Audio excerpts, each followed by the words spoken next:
The whispers followed Victoria Keller like tumbleweeds across the dusty streets of Promise Creek, Arizona Territory, 1878. Barren, they called her. Cursed. A woman with a broken womb who'd never know the joy of motherhood. They didn't bother lowering their voices anymore when she passed the general store or the millinery shop. 3 years a widow, and not once had she carried a child, not for her late husband Thomas, not for anyone. Victoria clutched her market basket tighter as she hurried past the gossiping women gathered outside the haberdashery. The April sun beat down mercilessly, but it wasn't the heat that brought a flush to her cheeks. It was shame. Poor Thomas, Mrs. Abernathy was saying, not bothering to lower her voice. Never did get the sons he wanted. Might still be alive today if he'd had a proper family to live for. Victoria quickened her pace. Thomas had died of pneumonia, not a broken heart over her infertility, but facts mattered little in a town where rumors were currency. 3 years ago, she'd been the new bride of Promise Creek's most eligible bachelor.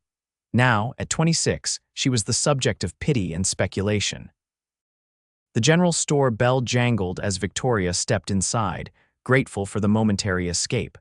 Mr. Wilkins nodded from behind the counter, his eyes reflecting the same mixture of pity and discomfort she'd grown accustomed to. "Afternoon, Mrs. Keller. What can I help you with today?" "Just the usual, Mr. Wilkins. Flour, sugar, coffee, and a bit of salt pork if you have it." Victoria's voice was steady, practiced in hiding her hurt. She'd become adept at presenting a calm face to the world while her heart ached within.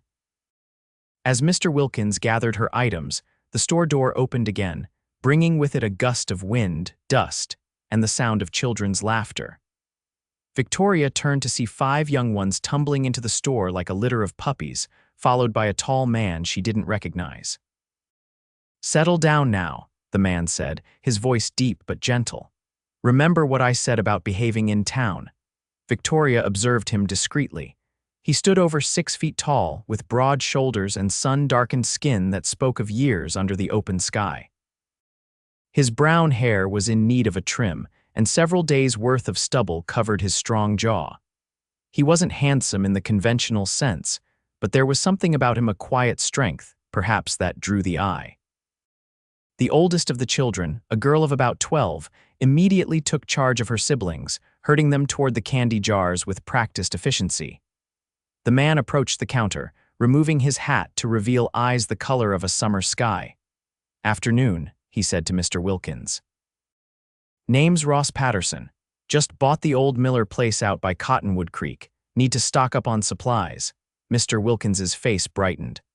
"Welcome to Promise Creek, Mr. Patterson. We've been wondering who'd take on that property. It's good land if a bit neglected these past few years."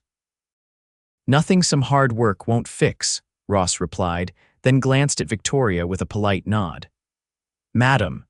Victoria nodded back, suddenly conscious of her faded calico dress and the loose tendrils of auburn hair that had escaped her pins during her walk to town. She turned away, focusing on the items Mr. Wilkins had set before her. "That'll be $1.35, Mrs. Keller," Mr. Wilkins said. As Victoria reached for her coin purse, a small body collided with her skirts. She looked down to find a little boy of about 4 years old, with wide eyes and a missing front tooth. "Sorry, madam," he said, clutching a stick of horehound candy. "Wasn't looking where I was going." Before Victoria could respond, Ross was there, a hand on the boy's shoulder. "Peter, what have I told you about running in stores?" "To not do it," the boy answered, scuffing his boot against the wooden floor. And to apologize proper when I forget." Ross nodded expectantly, and the boy turned to Victoria with earnest eyes. "I'm real sorry for bumping you, madam." "I hope I didn't hurt you none." Victoria couldn't help but smile. "No harm done, young man. This is Peter," Ross said. "My youngest. The others are Sarah, James, Elizabeth, and William." He pointed to each child in turn, and they all offered shy waves or nods. "Your children are lovely," Victoria said, meaning it. Despite the ache in her heart, she'd never begrudged others their happiness or families. "They're a handful," Ross admitted with a smile that transformed his weathered face. "But worth every gray hair they've given me." Victoria nodded and finished paying for her goods. As she gathered her packages, she overheard Mrs. Abernathy and her friend Mrs. Collins enter the store, their voices dropping to conspiratorial whispers when they spotted her. "There she is," Mrs. Collins murmured, not quietly enough. "Poor Thomas must be turning in his grave. A man needs sons to carry on his name." Victoria stiffened, her cheeks burning as she clutched her purchases tighter. "Some women just aren't meant for motherhood," Mrs. Abernathy replied with a pitying sigh. "The Lord gives children to those who deserve them." The cruelty of the words stole Victoria's breath. She stood frozen, unable to move past the women to reach the door, unwilling to face their judgment head-on. "Ladies," Ross Patterson's voice cut through the store like a knife, "where I come from, it's considered poor manners to speak ill of others, especially within earshot." Mrs. Abernathy drew herself up. "I'm sure I don't know what you mean, sir." "We were merely observing, you were gossiping," Ross interrupted, his tone firm but not unkind, "and causing pain to someone who's done you no harm." Victoria wanted to sink through the floorboards. Public humiliation was bad enough. Public defense felt somehow worse. Mrs. Collins sniffed. "You're new here, Mr. Patterson, Ross Patterson." "Well, Mr. Patterson, you don't know the circumstances. It's a tragedy when a woman can't fulfill her God-given purpose." Victoria flinched as if struck. She'd heard these sentiments before, but never so baldly stated to her face. Ross stepped forward, and his 5 children instinctively moved closer to him, forming a protective cluster. "Madam, I've buried a wife. I've raised 5 children alone. I've seen life begin and end, and I can tell you with certainty that a woman's purpose isn't defined by whether or not she bears children." He turned to Victoria, his blue eyes kind. "I don't know you, madam, but I know cruelty when I hear it. And I know that motherhood isn't just about giving birth. It's about love, sacrifice, and nurturing. Many women who have never borne children have been mothers to those who needed them." The store had gone silent. Even Mr. Wilkins stood motionless behind the counter, a scoop of coffee beans suspended in mid-air. Ross continued, his voice softer but no less certain. "My Sarah here was mothered by my sister after my wife died, though my sister never had children of her own. She's as much a mother as any woman who's given birth." He turned back to the gossiping women. "So I'd thank you to keep your judgments to yourselves. You don't know what battles others are fighting." Mrs. Abernathy and Mrs. Collins, for once, had nothing to say. They muttered something about needing to check on pies in the oven and hurried out of the store. Victoria stood rooted to the spot, too stunned to move. No one had ever defended her so plainly, so publicly before. "I apologize if I overstepped," Ross said to her quietly. "It's not my place, being new in town and all, but I can't abide cruelty." Victoria found her voice at last. "Thank you, Mr. Patterson, that was kind of you, not kind, just decent."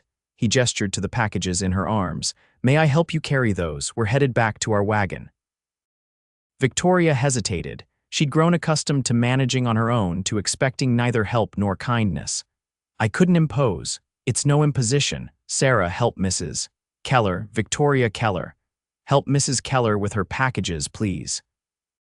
The girl stepped forward with a smile, taking 2 of the parcels.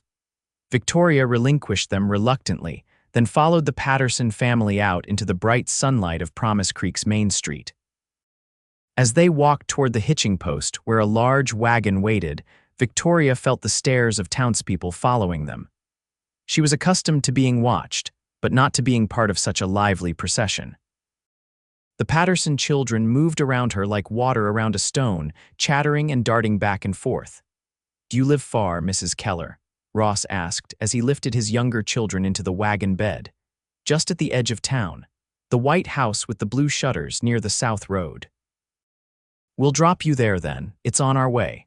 Victoria started to protest, but young Peter had already taken her hand, tugging her toward the wagon. "You can sit with me, Mrs. Keller. I found a horny toad yesterday and named him Jumper, and Pa says I can keep him if I find him something proper to live in."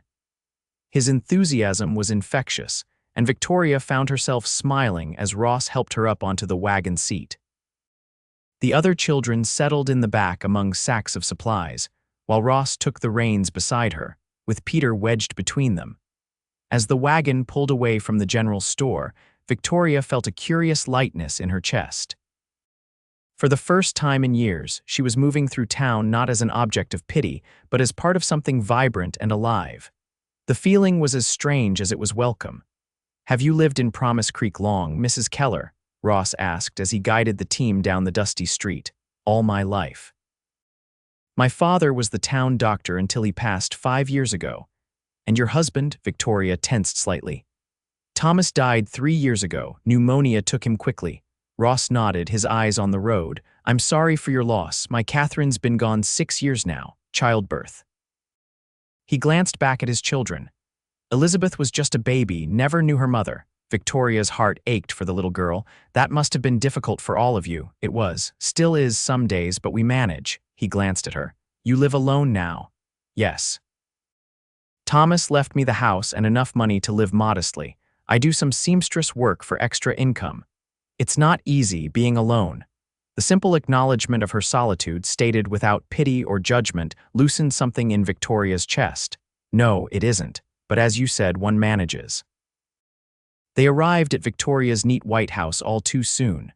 Ross jumped down and came around to help her from the wagon. His hand was rough with calluses but surprisingly gentle as it closed around hers. "Thank you for the ride, Mr. Patterson," Victoria said, stepping down. "And for earlier." Ross nodded, understanding in his eyes. "Those women had no right to speak to you that way." Victoria looked away. "People talk. I've learned to live with it."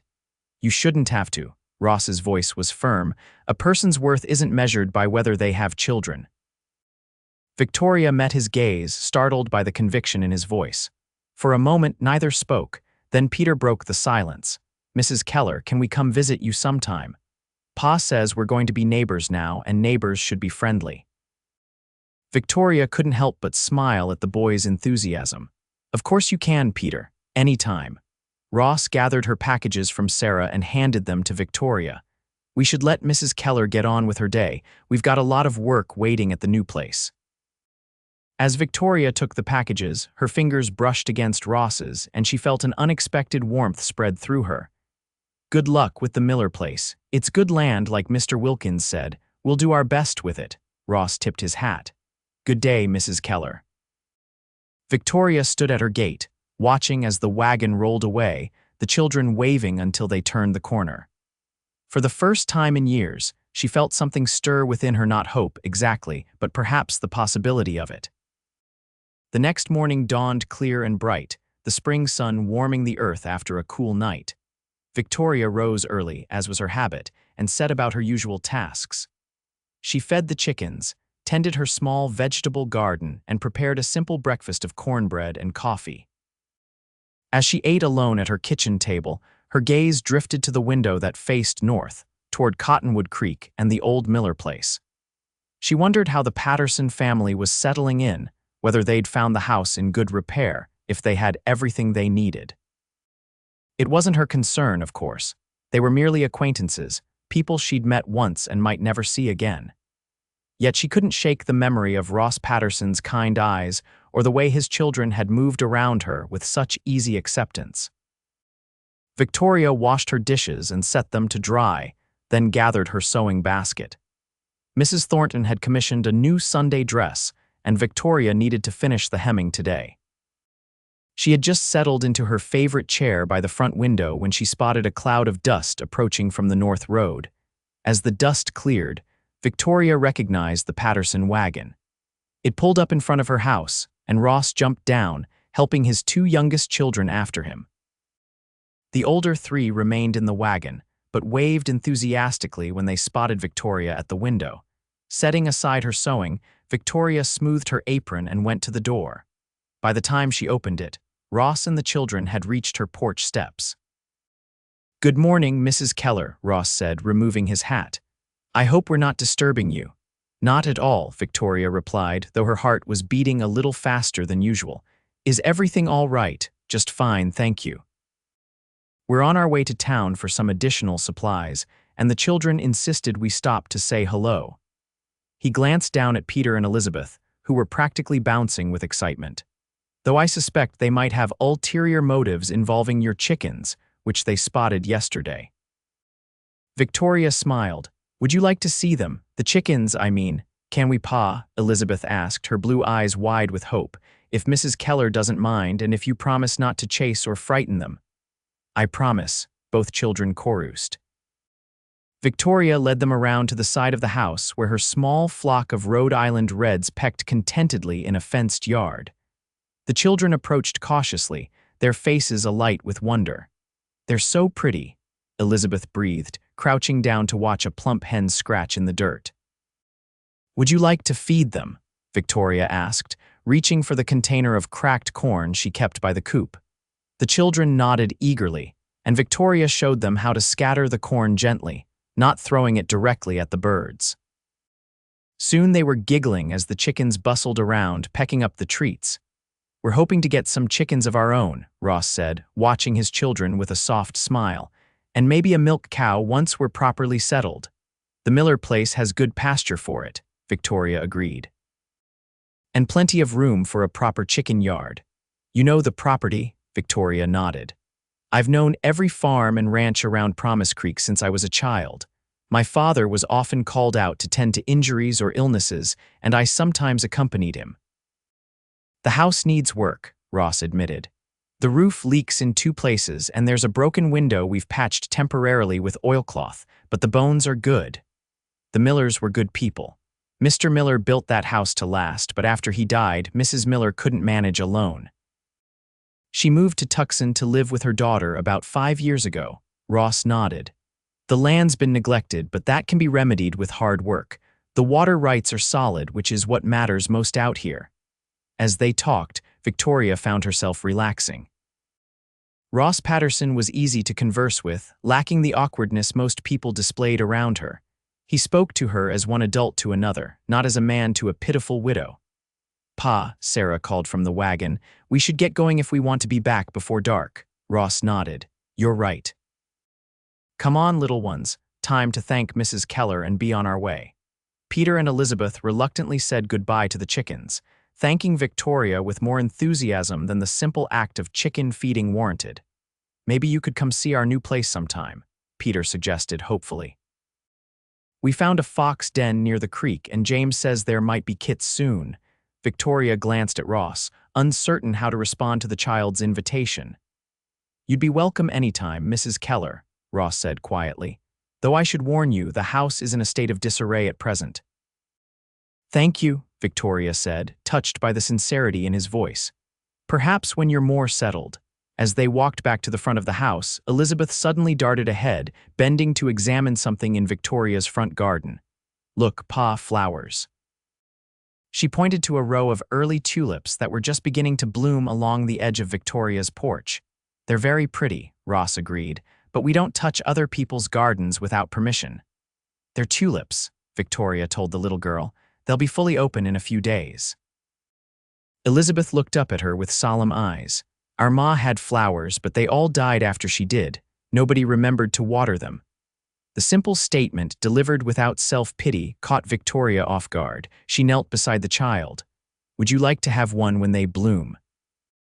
I could cut one for you. Elizabeth's face lit up. Could I have a red one? Red was Ma's favorite color. Of course you can, Victoria promised. The red ones should bloom first. The child impulsively threw her arms around Victoria's neck, hugging her tightly. Thank you, Mrs. Keller. Victoria froze for a moment, then gently returned the hug, something warming inside her chest. It had been so long since she'd been embraced, especially by a child. When Elizabeth released her, Victoria stood, finding Ross watching them with an unreadable expression. We should be going, he said. Thank you for your hospitality, Mrs. Keller. It was my pleasure, Victoria replied, meaning it. Good luck in town. Fridays can be busy at the general store. Ross helped the children back into the wagon, then paused before climbing up himself. Mrs. Keller, I was wondering. The children and I were not much for cooking. We've been making do with beans and biscuits, but he hesitated, seeming uncharacteristically uncertain. Would you consider taking a meal with us tomorrow evening? Nothing fancy, just whatever we can manage to put together. The children would enjoy the company, and it would give you a chance to see the place. Victoria was so surprised by the invitation that for a moment she couldn't respond. Dinner with a family, a man and his children. People would talk. But then people already talked. "I'd be delighted," she heard herself say. "Perhaps I could bring something, a pie maybe." Ross's face brightened. "The children would be over the moon. We haven't had a proper dessert since we left Kansas City." "Then pie it is. What time should I arrive? Would 5 o'clock suit?" "We eat early with the little ones." Victoria nodded. 5 o'clock is perfect. I'll bring my buckboard." "No need. I'll come fetch you." Ross tipped his hat and climbed onto the wagon seat. "Until tomorrow, then." As the wagon pulled away, Victoria stood watching until it disappeared down the road. Only then did she realize she was smiling, her sewing forgotten, her day suddenly brighter with anticipation. That evening, Victoria made not one but 2 pies, apple and cherry, using the last of her winter preserves. As she worked the dough, she found herself humming, a habit she'd all but forgotten in the lonely years since Thomas's death. The next day dawned with promise, the spring sky a perfect blue. Victoria spent the morning cleaning her house, though it was already tidy, then the afternoon preparing herself for the dinner invitation. She washed her hair and pinned it up in a softer style than her usual severe bun, letting a few auburn curls frame her face. After much deliberation, she chose her blue calico dress, the one Thomas had always said matched her eyes. As she fastened the tiny buttons at her wrists, Victoria caught herself in the mirror and paused. There was color in her cheeks that hadn't been there in years, a brightness in her eyes that she scarcely recognized.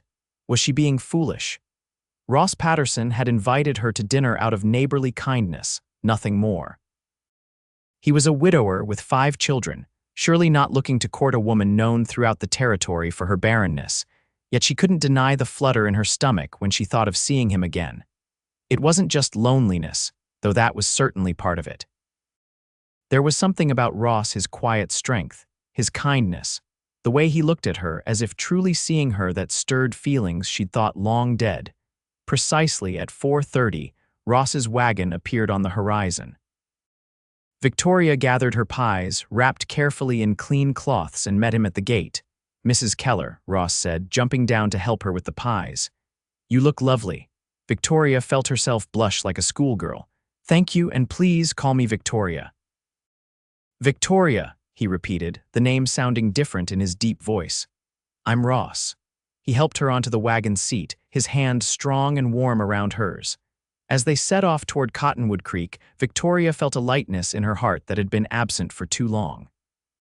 "The children have been beside themselves with excitement all day," Ross told her. "Sarah's swept the floor 3 times, and even James volunteered to wash dishes, which I assure you is unprecedented." Victoria laughed. "It sounds like quite the transformation." "They're good children, but they've lacked a woman's influence. My sister Mary traveled with us from Kansas City to help get us settled, but she had to return to her own family after a month. It can't be easy raising 5 children alone." Ross's face softened. "It has its challenges. But they're worth everyone. They're all I have left of Catherine, and they're remarkable in their own rights." They traveled the rest of the way in comfortable conversation, Ross pointing out landmarks and sharing his plans for the ranch. He hoped to raise cattle eventually, he explained, but would start with crops and a few horses for breeding. "It won't be an empire," he said, "but it could be a good living, a legacy for the children." Victoria admired his practical ambition and his obvious devotion to his family. Too many men in the territories were chasing quick fortunes in mining or gambling, with little thought to building something lasting. The Miller place came into view as they crested a small rise. The 2-story farmhouse stood in a grove of cottonwoods, its white paint faded and peeling but its structure sound. Beyond it stretched fields that had gone to weeds, but could clearly be productive again with work. A creek, Cottonwood Creek, Victoria presumed wound through the property, providing the precious water that made the land valuable. "It's not much to look at yet," Ross said as they approached, "but it has potential." "It's wonderful," Victoria replied honestly. "A perfect place for children to grow up." As they pulled into the yard, the front door burst open, and all 5 Patterson children tumbled out, racing toward the wagon. They surrounded it before Ross had even brought the horses to a full stop, their voices overlapping in excited greeting. "Mrs. Keller, you came. Did Did you bring pie? Pa said you might. I found a turtle by the creek. Do you want to see it? Sarah made me wash behind my ears. Ross laughed, holding up his hands for quiet. Let Mrs. Keller at least step down from the wagon before you overwhelm her. He helped Victoria down, then lifted the pies carefully from the wagon bed.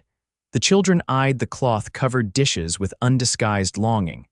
Those are for after dinner, Ross reminded them. Now let's show Mrs. Keller inside like civilized people, not a pack of coyotes. The children fell into a semblance of order, leading the way to the house with barely contained excitement. Victoria followed, charmed by their enthusiasm and the obvious effort they'd made to tidy the place. The front porch had been swept clean, and someone had placed a clay pot of wildflowers beside the door. Inside, the main room was simple but comfortable. A large stone fireplace dominated one wall, with rough-hewn furniture arranged before it. The floors had been recently scrubbed, and the windows, though patched in places, let in the golden late afternoon light. A table had been set for dinner with mismatched plates but clean linens. We don't have much in the way of fancy furnishings, Ross said, sounding almost apologetic as he set the pies on a sideboard. Most of our things were sold when we left Kansas City. It's lovely, Victoria assured him, meaning it. The house felt lived in, warm with the presence of family. A true home. Sarah, who had clearly appointed herself hostess, stepped forward. Would you like to see the rest of the house, Mrs. Keller? We've been working hard to make it nice. Victoria smiled at the girl. I'd love to. The tour was comprehensive, with all 5 children vying to show her their favorite spots. The house had 4 bedrooms upstairs, one for Ross, one for Sarah, one shared by the 2 younger boys, and one for Elizabeth. James, as the oldest boy at 10, had proudly claimed a small room off the kitchen that had once been a pantry. Pa says when I'm older, he'll help me build a proper bunkhouse, James explained seriously. When I'm a man and need my privacy. The kitchen was simple but functional, with a good iron stove and a pump that brought water directly into the house, a luxury in the territories. A stew bubbled on the stove, filling the air with a savory aroma that reminded Victoria how long it had been since she'd eaten a meal she hadn't prepared herself. Sarah made the stew, Ross explained, with some guidance. She's becoming quite the cook. The girl beamed at her father's praise. It's venison. Pa shot a deer last week and we've been eating on it since. I hope you like it, Mrs. Keller. I'm sure I will, Victoria assured her. It smells wonderful. After the tour, they settled at the table with Ross at one end and Victoria at the other, the children between them. Ross said a simple grace, thanking God for the food and for their new friend, which brought a flush to Victoria's cheeks. The meal was simple but delicious: venison stew, cornbread, and early spring greens that the children had gathered from the creek banks. The conversation flowed easily, with the children eager to share their discoveries and plans for their new home. I'm going to have a garden, Elizabeth announced. Pa says I can plant flowers like my ma had. That sounds wonderful, Victoria said. What kind of flowers will you plant? As Elizabeth launched into a detailed description of the flowers she remembered from Kansas City, Victoria caught Ross watching her, a soft expression on his face. Their eyes met briefly, and something warm and unfamiliar unfurled in Victoria's chest. After dinner, the pies were revealed to rapturous appreciation. The children fell upon them with the enthusiasm of those who had been denied sweets for too long, and even Ross took seconds of both varieties. These are magnificent, he told Victoria. I haven't tasted pie this good since my mother was alive. As the evening progressed, Victoria found herself relaxing completely, laughing at the children's stories and sharing some of her own memories of growing up in Promise Creek. When Peter climbed into her lap during a lull in the conversation, resting his head trustingly against her shoulder, she felt something break and heal simultaneously in her heart. Ross noticed her expression and misinterpreted it. Peter, you're too big to be climbing on Mrs. Keller. Come sit with me. It's all right, Victoria said quickly. I don't mind at all. Peter yawned hugely, his eyes drooping. Mrs. Keller is soft, he murmured, and she smells nice like flowers. Victoria felt tears prick at her eyes but blinked them away. The simple acceptance of a child, the weight of his small body against hers. These were things she'd thought she would never experience. As the twilight deepened outside, the younger children began to fade. Elizabeth was nodding off at the table, and William was stifling yawns. "Time for bed, I think," Ross said, rising. "Sarah, help Elizabeth wash up, please. James and William, you too." There were token protests, but it was clear the children were exhausted from their day of excitement. They said their goodnights to Victoria, Elizabeth and Peter insisting on hugs, which Victoria gave gladly. "I should be going as well," Victoria said as the children trudged upstairs. "It's getting late. Let me just get them settled and I'll take you home," Ross replied. "It won't take long." While Ross was upstairs, Victoria gathered the dishes and began washing them at the kitchen pump. It felt good to be useful, to be doing something for others after so many years of caring only for herself. She was drying the last plate when Ross returned, his footsteps quiet on the wooden floor. "You didn't need to do that," he said, taking in the clean kitchen. "I wanted to. It's been a long time since I've had the pleasure of a family dinner. Washing up afterward seems a small price to pay." Ross took the plate from her hands, setting it on the shelf. "Thank you for coming tonight." The children needed this a normal evening, a woman's presence. They've been adrift since Catherine died and then the move. He paused, his eyes meeting hers. "To be honest, I needed it too." Victoria's heart quickened at the simple admission. "I've been adrift as well in my own way. This evening was a gift to me."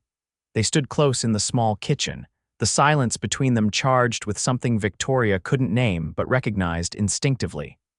Ross was looking at her as if seeing her clearly for the first time, his blue eyes intent on her face.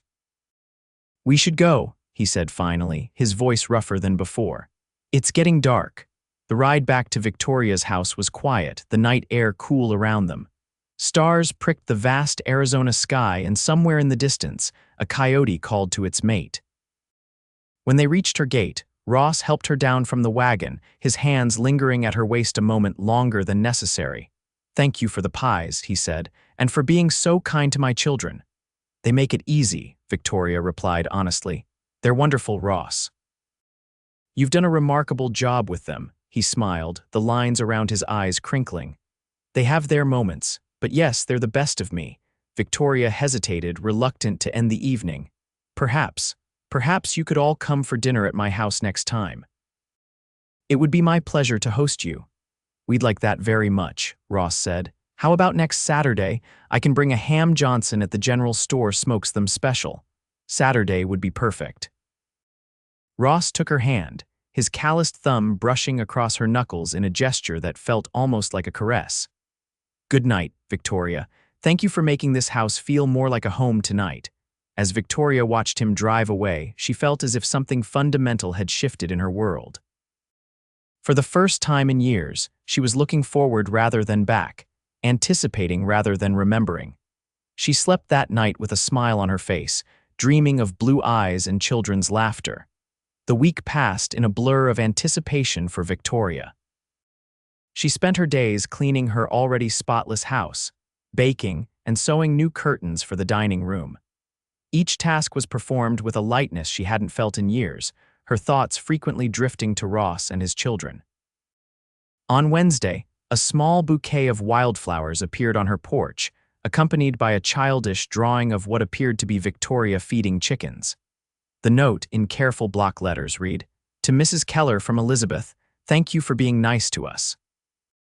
Victoria placed the flowers in her best vase and hung the drawing in her kitchen, where she could see it while she worked. Such a simple thing, a child's drawing, yet it filled her with a joy that seemed disproportionate to the gift itself.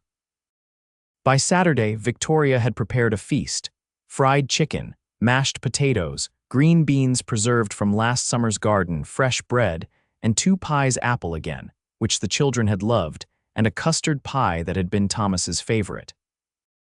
She had just removed the last pie from the oven when she heard the sound of a wagon approaching. Smoothing her best dress, a pale blue cotton with tiny white flowers embroidered along the collar, Victoria went to the door. The Patterson wagon was indeed coming up the road, but something was wrong. Instead of the orderly family she expected, the wagon seemed to be in chaos, with Ross driving at a worrying speed and the children huddled in the back. Victoria hurried down the porch steps, her heart racing. As the wagon pulled up, she could see Ross's face was tight with concern. In the back, Sarah was holding Elizabeth, who appeared to be crying. "What's happened?" Victoria asked as Ross jumped down. "It's Elizabeth," he said, his voice strained. "She fell from the hayloft this morning. Her arms hurt, maybe broken. I was hoping to find the doctor in town, but his office was closed. The neighbor said he's out at the Johnson Ranch delivering a baby." Victoria's physician father had taught her basic medical care, and she'd assisted him often enough to know what to do for simple injuries. "Bring her inside. I can at least look at it until the doctor returns." Ross lifted Elizabeth gently from the wagon. The little girl's face was tear-streaked, her normally rosy complexion pale with pain. Her left arm was cradled against her chest, supported by a makeshift sling crafted from what looked like one of Ross's bandanas. "It hurts, Pa," she whimpered as he carried her up the porch steps. "I know, sweetheart. Mrs. Keller's going to help us." Victoria led them into her parlor, quickly clearing off the sofa. "Lay her down here. The rest of you children wait in the kitchen, please. Sarah, there's lemonade in the icebox. Help yourselves." As the other children filed obediently into the kitchen, Victoria knelt beside Elizabeth. "Hello, dear. I hear you've had quite a fall." Elizabeth nodded, fresh tears spilling down her cheeks. "I was looking for kittens in the hayloft. Pa said they might be up there." "She knows better than to climb up there alone," Ross said, his voice tight with the particular mix of worry and frustration that parents feel when their children hurt themselves doing something forbidden. "Well, what's done is done," Victoria said practically. She gently took Elizabeth's good hand.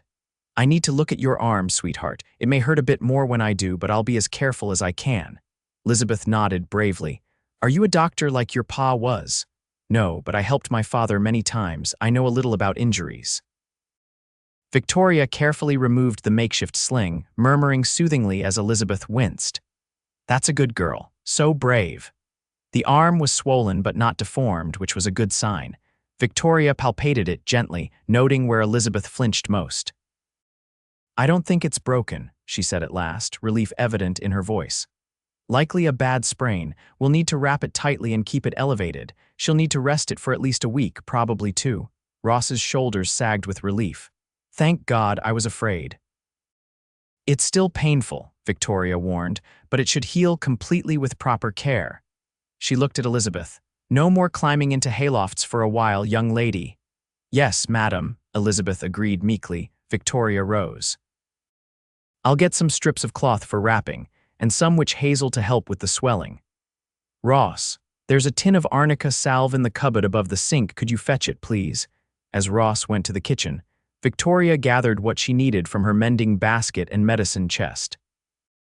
Together, they treated Elizabeth's arm, Victoria showing Ross how to apply the salve and wrap the bandages firmly but not too tightly. "You should rewrap it each night," Victoria instructed, "and keep it elevated on pillows when she sleeps." Elizabeth, somewhat recovered now that her arm was properly tended, looked up at Victoria with solemn eyes. "Does this mean we can't have dinner together?" Victoria smiled, stroking the child's hair. "Of course we can still have dinner. You'll just need to be careful with that arm and perhaps sit beside me so I can help cut your food." This suggestion brightened Elizabeth considerably. "Can I sit between you and Pa, if your father doesn't mind?" Ross, who had been watching Victoria with an expression of profound gratitude, nodded. "That sounds like a fine arrangement." The dinner proceeded in a more subdued fashion than Victoria had anticipated, but it was no less pleasant for that. Elizabeth, propped up with cushions and her arm carefully positioned, basked in the extra attention her injury afforded her. The other children, perhaps sensing how close they'd come to a more serious accident, were on their best behavior. Ross was quieter than usual, his eyes frequently seeking out Victoria across the table. There was something in his gaze that made her heart beat faster. Gratitude, yes, but something more, something that looked almost like admiration. After dinner, while the older children helped clear the table, Ross drew Victoria aside. "I can't thank you enough," he said quietly. "Not just for Elizabeth's arm, but for how you handled it all. You kept her calm, kept all of us calm." Victoria shook her head. "It was nothing. Anyone would have done the same." "No, not anyone." Ross's eyes were intent on her face. "You have a gift, Victoria, a gift for nurturing, for healing. I watched you with Elizabeth today and with all my children these past days. You're a natural mother, whether you've borne children or not." The words pierced Victoria to her core. How many times had she been told the opposite, that she was incomplete, unfulfilled, less of a woman because her body had failed to conceive? Yet here was Ross, looking at her as if she possessed something rare and valuable. "Thank you," she whispered, her voice unsteady. "That means more than you know." Ross took her hand, his calloused fingers warm against her skin. "I think I do know, those women in town, the things they said to you. It was cruel and ignorant. Being a mother isn't about bearing children. It's about having a heart that nurtures, that puts others first, that loves unconditionally. I've seen that in you from the first day we met." Victoria couldn't speak past the knot in her throat. She simply nodded, her eyes filling with tears that she refused to let fall. Ross's thumb brushed across her knuckles in that gentle way that had become familiar. "I'd like to call on you properly, Victoria, if you're amenable." Victoria's heart stuttered. "Call on me, court you," Ross clarified, a hint of nervousness in his voice now. "I know it's soon. We've only known each other a short while, and I'm a package deal. 5 children is a lot to take on, but there's something between us, something I haven't felt since Catherine, something I never thought I'd feel again." Victoria felt dizzy with the sudden rush of emotion. "Ross, The town will talk, they already do. They'll say you could do better than a barren widow." Ross's face hardened. "Let them talk. I know what I want, what my family needs, but more importantly, I know what I feel." His expression softened. "Unless you don't share those feelings." "If that's the case, I'll understand." "No," Victoria said quickly. "That is, yes, I do share them. I don't want to bring more hardship to you or your children. People can be cruel." "We're no strangers to cruelty," Ross said. "After Catherine died, there were plenty who thought I should give up the children, send them to relatives, or put them in an orphanage. Said a man couldn't raise them properly alone." His jaw tightened at the memory. "I learned to ignore such talk. We make our own happiness, Victoria. The rest is just noise." Before Victoria could respond, Peter came barreling into the parlor, followed more sedately by Elizabeth, who was carefully cradling her injured arm. "Pa, Mrs. Keller made 2 kinds of pie," Peter announced. "And Sarah says we can have some now if you say it's all right." Ross smiled at his son, though his eyes remained on Victoria. "Yes, it's all right. We'll be there in a moment." When the children had gone, Ross stepped closer to Victoria. "Think about it. That's all I ask." Victoria nodded, too overcome to speak. Ross hesitated a moment, then leaned forward and pressed a gentle kiss to her cheek, his beard soft against her skin. "You're already a mother to them in all the ways that matter," he whispered. "I've seen it. They've seen it too." He stepped back, offering his arm with a smile. "Now, I believe we've been promised pie." Victoria placed her hand on his arm, feeling as if she were stepping onto a new path, one she'd thought forever close to her. As they walked toward the dining room, where the children waited impatiently, she allowed herself to imagine, just for a moment, what it might be like to be part of this family, to have these children call her name, to wake up beside Ross each morning, to build a life together on that promising land by Cottonwood Creek. It was a beautiful vision, and for the first time in years, it didn't feel like an impossible dream. In the weeks that followed, Ross courted Victoria with a steadfast dedication that surprised and delighted her. He brought small gifts when he came to call wildflowers gathered by the children, a carved wooden box he'd made himself during the long evenings, fresh eggs from the chickens they'd recently acquired. More precious than these tokens, however, was the gift of his time and attention. Despite the demands of the ranch, which required backbreaking labor from sunrise to sunset, Ross made a point of visiting Victoria at least twice a week. Sometimes he brought the children, sometimes he came alone after they were asleep, entrusting them to Sarah's care for a precious hour or two.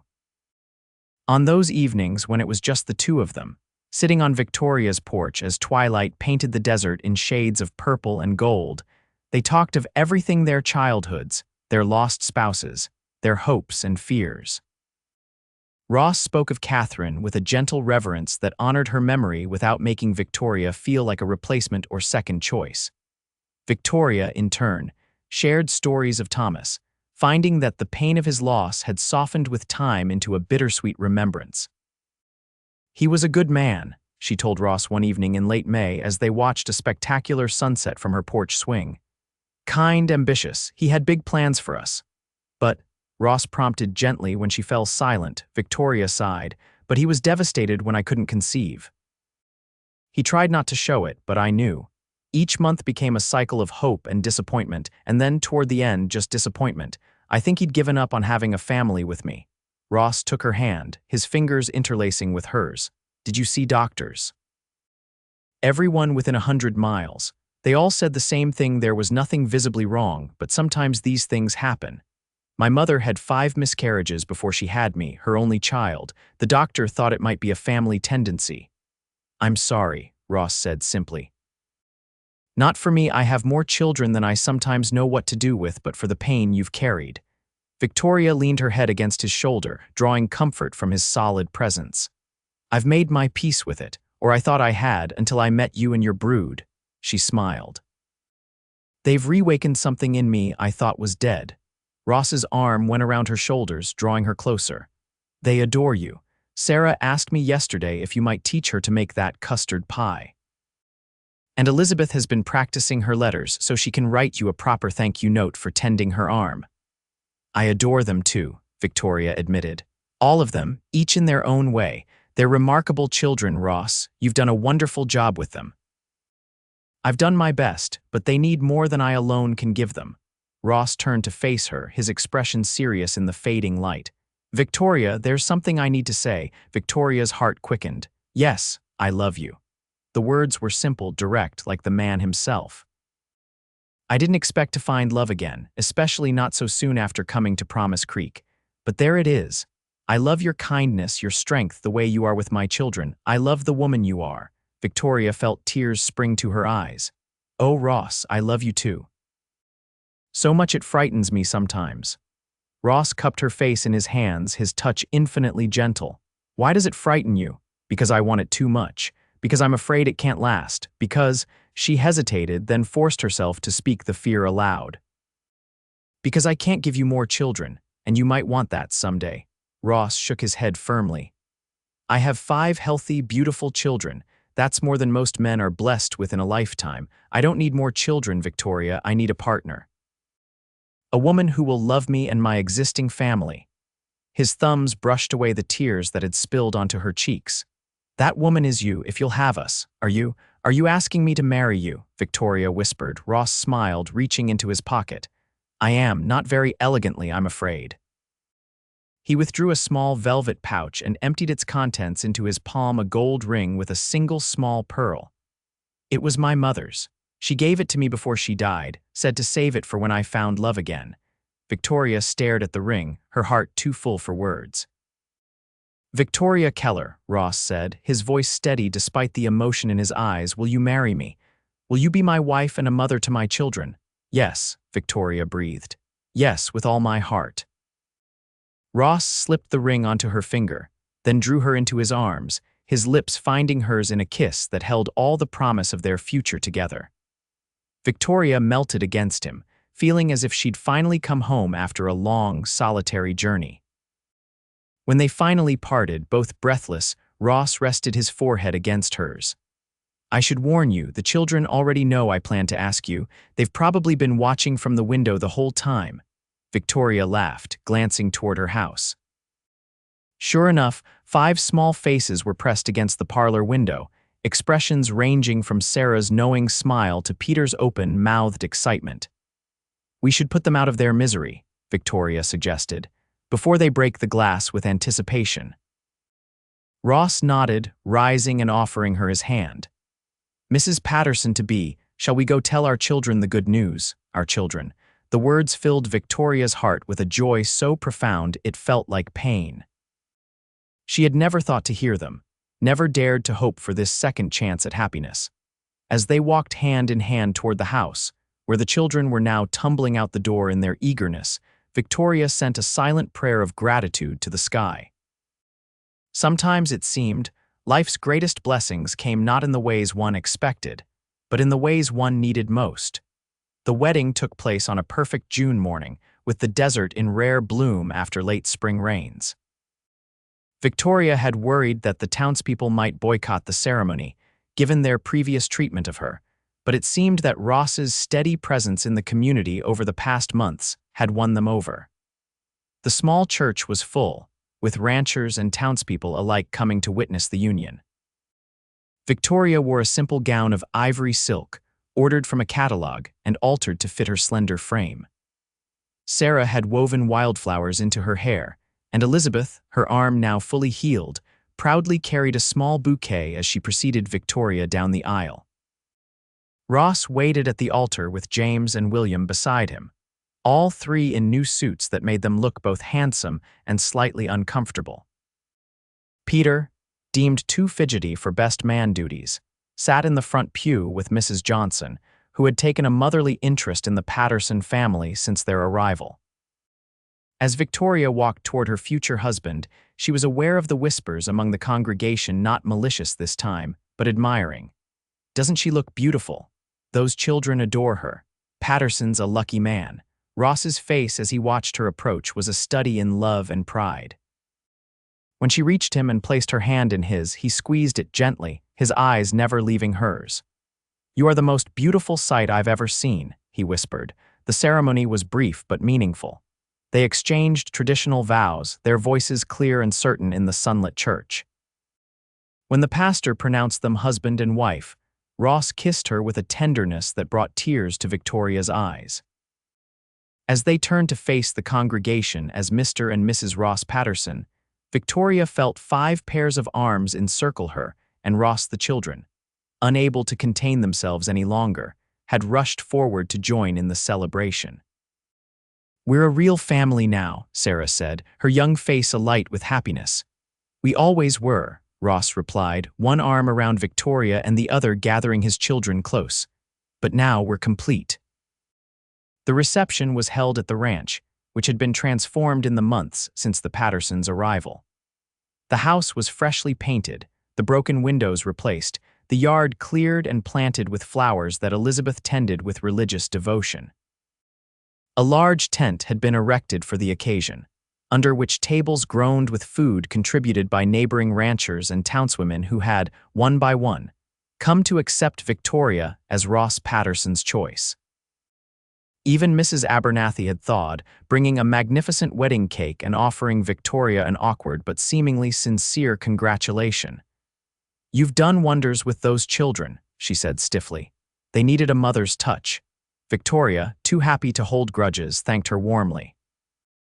As the celebration continued into the afternoon, Victoria found herself constantly surrounded by her new family. The children had taken to calling her Ma in the weeks leading up to the wedding, tentatively at first, then with increasing confidence when they saw how the name brought joy to her face. "Ma, can I have another piece of cake?" Peter asked, tugging at her skirt. "One more," Victoria agreed, smoothing his unruly hair. "Then perhaps a nap. You're looking a bit tired, sweetheart." Peter nodded, leaning against her. "Will you tuck me in and tell me a story?" "Of course I will."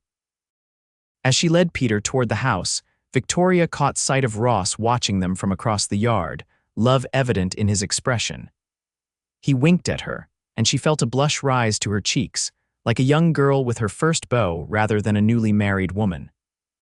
Later, after the guests had departed and the children were asleep, exhausted from the day's excitement, Ross and Victoria stood together on the porch of what was now their home. The stars were emerging in the darkening sky, and somewhere in the distance, a coyote called. "Happy, Mrs. Patterson?" Ross asked, his arms around her waist. "More than I ever thought possible," Victoria replied, leaning back against his chest. "I keep thinking I'll wake up and find this has all been a dream." Ross kissed her temple. "Not a dream, just a new beginning." Victoria turned in his arms, facing him. "I want to be a good mother to them, Ross. I want to be worthy of their love." "You already are." Ross's voice was firm. "You're the mother they needed, the mother they chose. Biology has nothing to do with it." Victoria rested her head against his chest, listening to the steady beat of his heart. I never thought I'd have this a family, children to love, after everything, after all the disappointment and shame.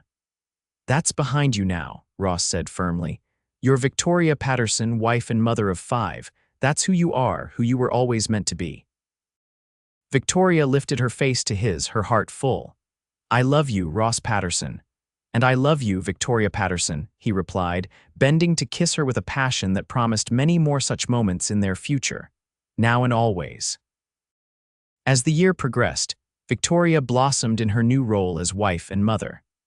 The ranch prospered under Ross's careful management, with the first crop of hay proving bountiful and the small herd of cattle he'd acquired growing steadily. Victoria's vegetable garden yielded more than enough to feed their family, with surplus to preserve for the winter months. The children thrived as well. Sarah, at 13, was becoming a young lady, her natural maternal instincts now supplemented by Victoria's gentle guidance in the domestic arts. James showed a remarkable aptitude for ranching, following Ross everywhere and absorbing his knowledge like a sponge. William and Elizabeth attended the small school in Promise Creek, making friends and excelling in their studies. And Peter, the baby of the family at nearly 5, was Victoria's constant shadow when not exploring the ranch with his siblings. Victoria found unexpected fulfillment in motherhood, discovering that the love she had to give was boundless.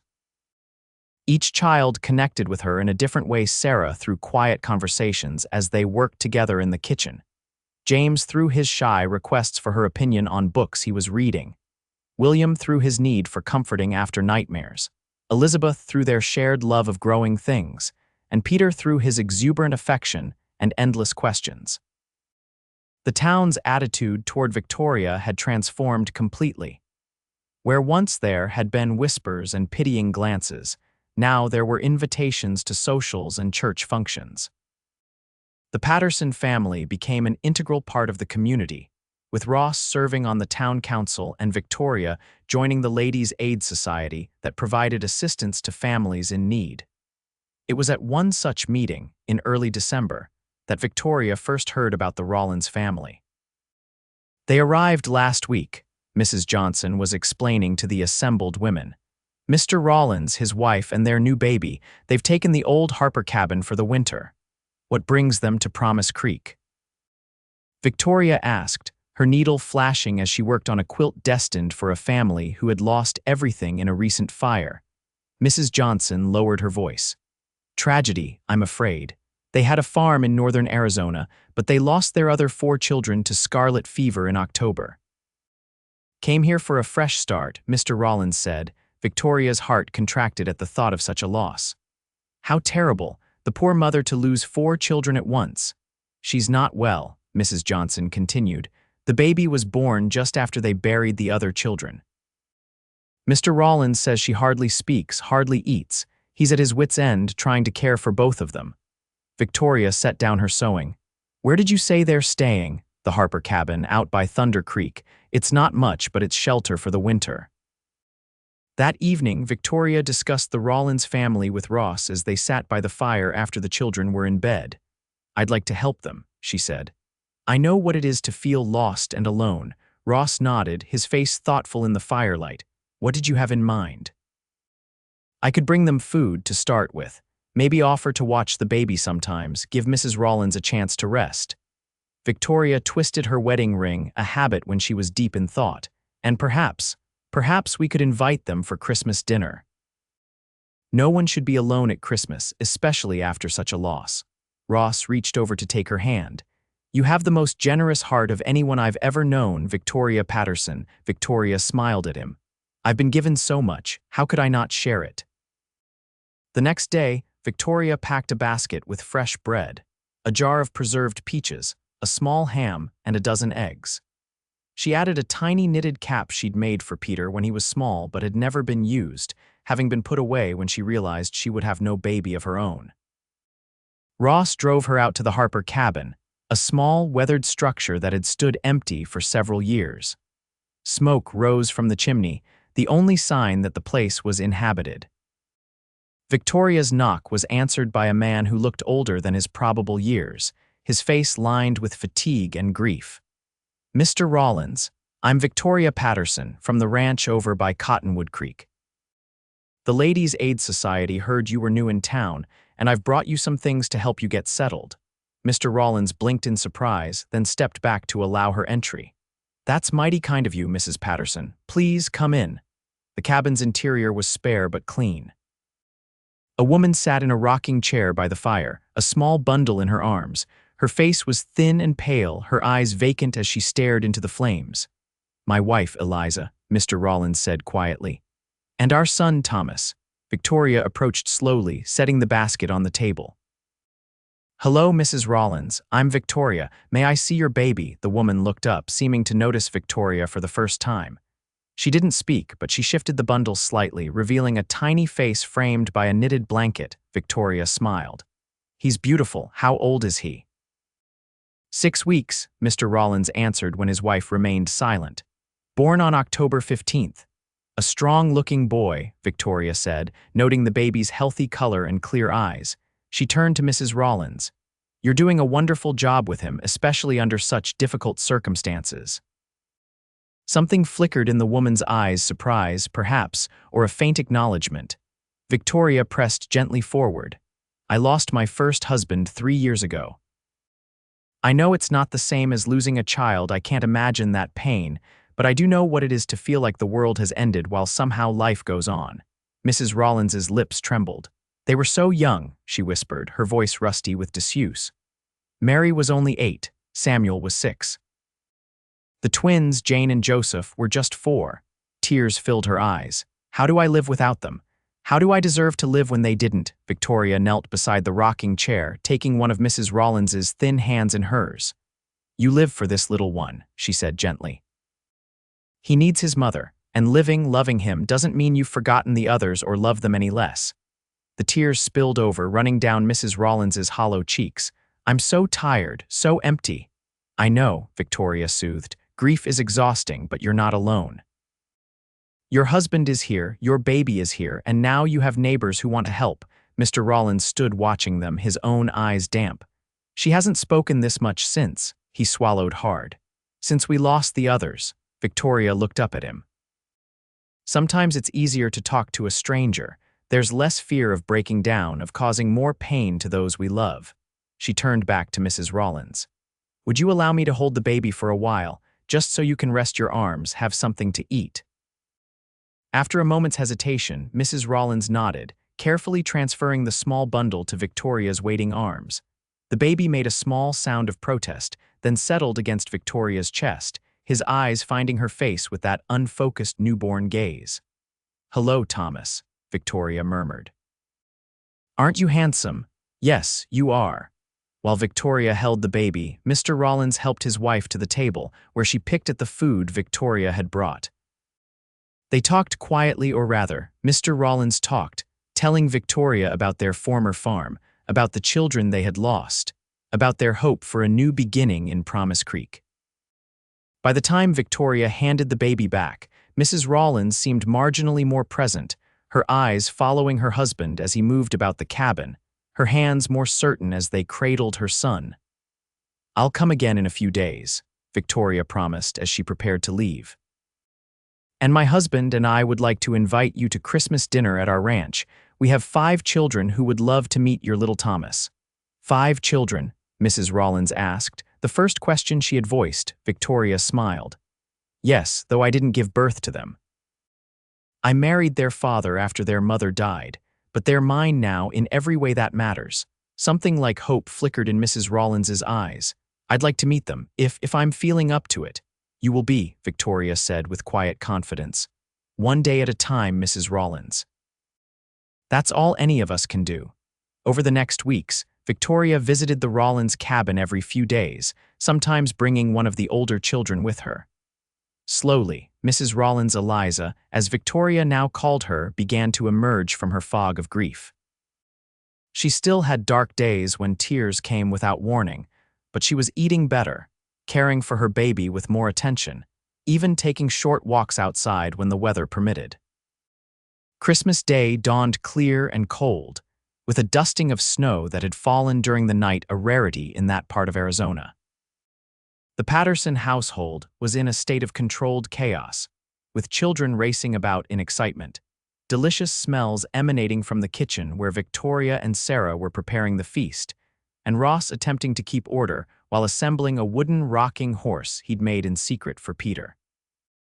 When the Rollins family arrived, tentatively knocking at the door just after noon, they were welcomed into the warmth and bustle of a home filled with love and life. Eliza, though still thin and somewhat subdued, had made an effort with her appearance, wearing a clean dress and with her hair neatly pinned.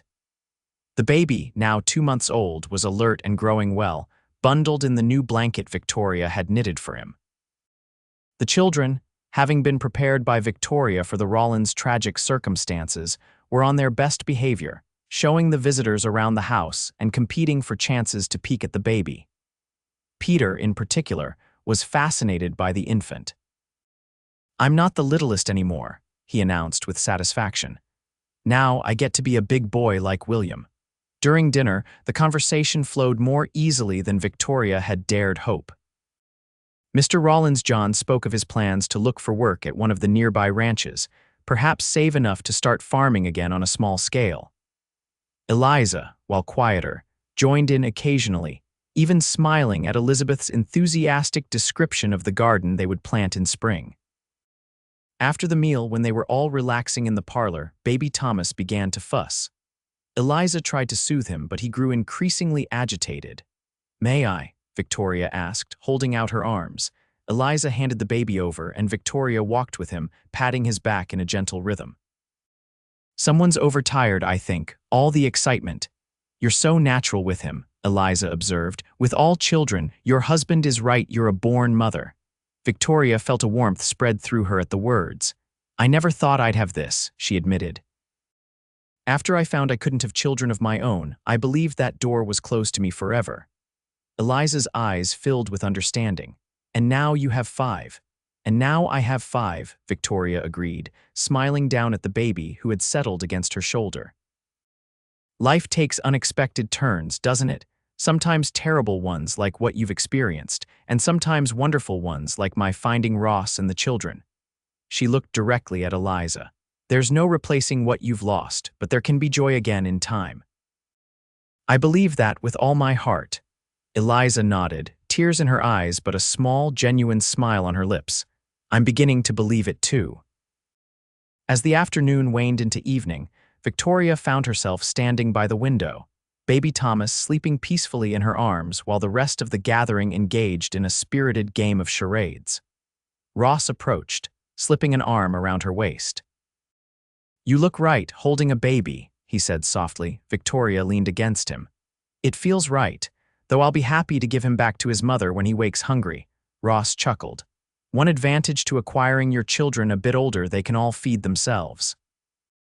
Victoria smiled, then grew thoughtful. "The Rollins need more help than we can provide with occasional visits. John mentioned looking for ranch work. Do you think?" "Already thought of it," Ross said. "I was going to speak to him before they leave today. I could use another hand, and the old line shack could be fixed up into a decent cabin for them. Close enough for Eliza to have company, far enough for them to have independence." Victoria turned her face up to his. "Have I told you today how much I love you, Ross Patterson?" "You have, but I never tire of hearing it. I love you, for your kindness, your generosity, for seeing me really seeing me when others looked past me." Ross kissed her softly.